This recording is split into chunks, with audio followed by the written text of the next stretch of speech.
செங்கல்பட்டுல மின்கசிவு காரணமாக சிலிண்டர் வெடித்து 3 பேர் படுகாயமடைந்திருக்கிறார்கள். மேலும் தகவலை செய்தியாளர் நவீன் வழங்கிட கேட்கலாம். நவீன், வணக்கம். படுகாயமடைந்தவர்களின் நிலை தற்போது எப்படி இருக்கிறது? இந்த சம்பவம் தொடர்பான முழு தகவலையும் சொல்லுங்க. வணக்கம். செங்கல்பட்டு நத்தம் நடுத்தெருவை சேர்ந்தவர் ஜெயக்குமார். இவர் நேற்று இரவு வழக்கம் போல தனது வீட்டில் உறங்கிக் கொண்டிருந்தார். அப்போது மின்கசிவின் காரணமாக மின்கசிவின் காரணமாக சிலிண்டர் வெடித்ததாக கூறப்படுகிறது. இந்த சிலிண்டர் வெடித்த விபத்துல ஜெயக்குமார், அவரது உறவினரான சண்முகம், கார்த்திகேயன் ஆகிய 3 பேர் தற்போது படுகாயம் அடைந்திருக்கிறார்கள். அதே போல இந்த சிலிண்டர் வெடித்து ஏற்பட்ட தீ விபத்துல வீட்டின் வாசலில் நின்று கொண்டிருந்த சொகுசு காரும், அதே போல வீட்டில் இருந்த ஏராளமான பொருள்களும் முற்றிலுமாக எரிந்து சாம்பலாகி இருக்கிறது.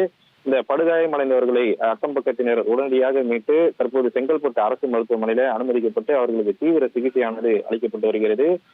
உடனடியாக தகவல் அறிந்து சம்பவ இடத்திற்கு வந்த தீயணைப்புத்துறை அதிகாரிகள் இந்த தீ விபத்தை முட்டுக்கமாக தற்போது கட்டுக்குள் கொண்டு வந்திருக்கிறார்கள்.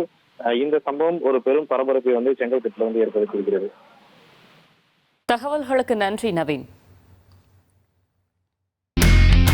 இனி செல்லும் இடமெல்லாம் செய்தி.